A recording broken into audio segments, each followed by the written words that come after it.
जय शिवराय मित्रांनो, आज आहे 23 जून आणि सकाळपासूनच वातावरणामध्ये आणखीन मोठा बदल झालेला आहे। जवळपास आजच्या संध्याकाळपर्यंत काही जिल्ह्यांची व्याप्ती ही पूर्ण होण्याचा अंदाज आहे आणि छत्रपती संभाजीनगर, भोकरदन, जाफराबाद, बुलढाणा जिल्हा ते अकोला, अमरावती, परभणी सुद्धा, त्याचबरोबर हिंगोली, वाशिम, यवतमाळ पर्यंत तर नागपूर, चंद्रपूर सुद्धा आज मध्यरात्रीपर्यंत पुन्हा येणार आहे।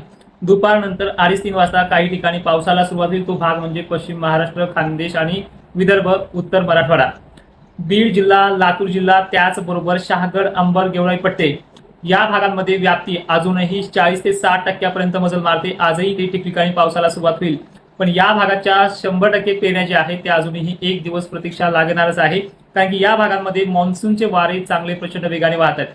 बीड जिल्ह्यात गेवराई, बीड, शहागड, त्याचबरोबर माजलसुंब्यापासून केज, धाराशिव पट्टा, त्याचबरोबर उमरगा ते लातूर बरोबरच माजलगाव हे पट्टे सुद्धा वडवणीसह आजच व्याप्ती पूर्ण होईल। त्यामध्ये काही गावखेडे सुटले ते 24 तारखेला तिथे त्याचं आगमन होणार आहे दुपारनंतर। जवळपास महाराष्ट्रामध्ये 25 तारखेपर्यंत पेरण्या ह्या आटोपतील अशी पद्धत ह्या 2 दिवसाची आहे आणि आज सुद्धा 23 तारखेला तोच धडाका, तोच जोर, तीच पद्धत पावसाची ही मराठवाड्यामध्ये आणि विदर्भ, खानदेशामध्ये आजही आगमन करते। थोडं सविस्तर प्रमाणे पाहूयात। आज नाशिक जिल्ह्यामध्ये बऱ्याच ठिकाणी पाऊस आगमन करणार आहे। मालेगाव, धुळे, जळगाव मध्ये सुद्धा आजचा प्रभाव आहे। अहिल्यानगर मध्ये कालच्या तुलनेमध्ये आज चांगली वाढ होणार आहे। छत्रपती संभाजीनगर मध्ये सुद्धा राहिलेल्या गावांना आज आगमन होईल। त्याचबरोबर बीड जिल्ह्यात सुद्धा आज चांगली एंट्री दुपारनंतर तर काही ठिकाणी संध्याकाळपर्यंत होईल। बीडसह माजलगाव, परभणी पट्टे सुद्धा चांगल्या पद्धतीने आजचा प्रभाव राहणार आहे। नांदेड जिल्ह्यामध्ये काल जसा दक्षिण भागात झालाय, काही ठिकाणी लातूरलाही झालाय, तर त्याचप्रमाणे आजही लातूर, केज, अंबाजोगाई पर्यंत मजल चांगले आहे। किनवटसह वाशिम जिल्ह्यातही म्हणजे हिंगोली, किनवट, माहुरगड हा परिसर सुद्धा आज मध्यरात्रीपर्यंत, काही ठिकाणी दुपारपर्यंत हजेरी लावणार आहे। आज चंद्रपूरला, वर्ध्याला, यवतमाळला, नागपूरला जोर वाढणार आहे।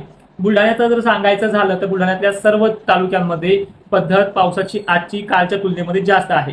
एकंदरीत चित्र दक्षिण महाराष्ट्राचं हा जो काही दक्षिण महाराष्ट्राचा भाग असतो, जो बीड दक्षिण भाग, दक्षिण धाराशिव पट्टे यांना सुरुवात चांगली करणार आहे, पण यांना कधीही पेरणी करायला मराठवाड्याच्या तसेच विदर्भाच्या तुलनेमध्ये 2 दिवस उशिरा लागतो आणि तीच पद्धत यावर्षी सुद्धा लागू होते। पण दुष्काळी परिस्थिती नाही आणि दुष्काळाच्या बातम्या असणारे जे काही चॅनल्स होते तिथे सुद्धा दुष्काळाचं भाकीत होत नाही, म्हणजे याच्यावरून समजून जाते की पावसाळ्याची पद्धत कशी आहे। त्याचबरोबर अनेक जण 22 तारखेच्या मध्यरात्रीपर्यंत पाऊस न आल्यामुळे चिंतित आहे।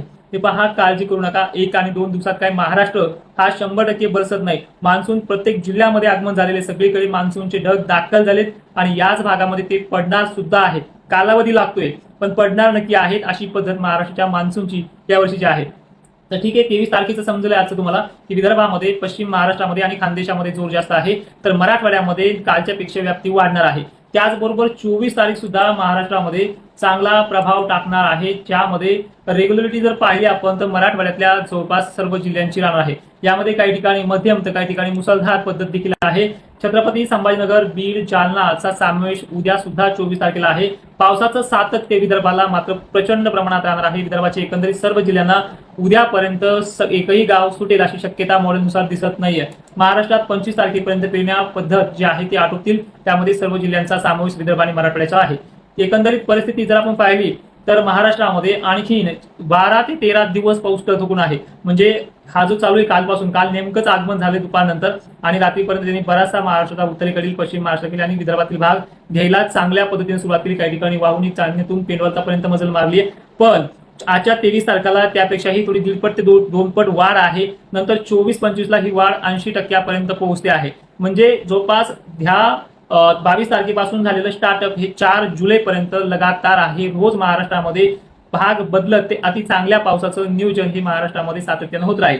आता सगळ्यात महत्वाचं 22-23 पूर्ण पडू द्या, मग पेरणीचा निर्णय घ्या, हे वक्तव्य आपलं वारंवार करतो।